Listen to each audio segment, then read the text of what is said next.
appreciate you calling this hearing. I also appreciate getting a chance to chat in the rear with Admiral Papp. It's been about a year, a little more than a year since we chatted, but welcome. This year we will mark the 10th anniversary of the terrorist attack of September 11, 2001. That event changed our nation and in the process changed the shape of the federal government.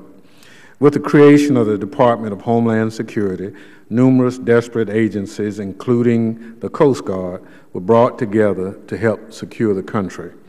In my congressional district alone, the Mississippi River, people think of the Coast Guard for its safety and security and search and rescue missions, particularly during terrible flooding like what we've experienced this year. But in the wake of 9/11, the Coast Guard's Homeland Security missions have become more important than ever. The Coast Guard's work securing our ports, waterways, and coast is an integral part of America's Homeland Security. With that in mind, I'm concerned about the lack of adequate funding for several vital Coast Guard programs and initiatives in the recently passed DHS appropriations bill.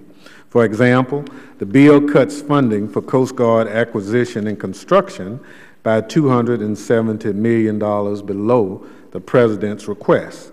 This is unacceptable. The Coast Guard prides itself as being always ready for all hazards and all threats in carrying out its 11 statutory missions. However, without adequate resources, it will be hard-pressed to meet that enormous challenge. Congress must ensure that the Coast Guard has the funding necessary to fulfill its responsibilities on behalf of the American people. Also, I'd be remiss if I did not touch on the Coast Guard's role in the Transportation Worker Identification Credential, or TWIC program. Along with the Transportation Security Agency, the Coast Guard is responsible for implementing the TWIC program. The program has been plagued with problems from its inception. It's my hope that the long overdue TWIC readers will be deployed as quickly and efficiently as possible so that full security benefits of this program can soon be realized. America's maritime workers have done their part by obtaining TWICs. It's now time for DHS to deliver as well. I've had an opportunity, as I said, to meet with Admiral Papp at the Coast Guard headquarters and have seen the good work of the men and women of the U.S. Coast Guard firsthand.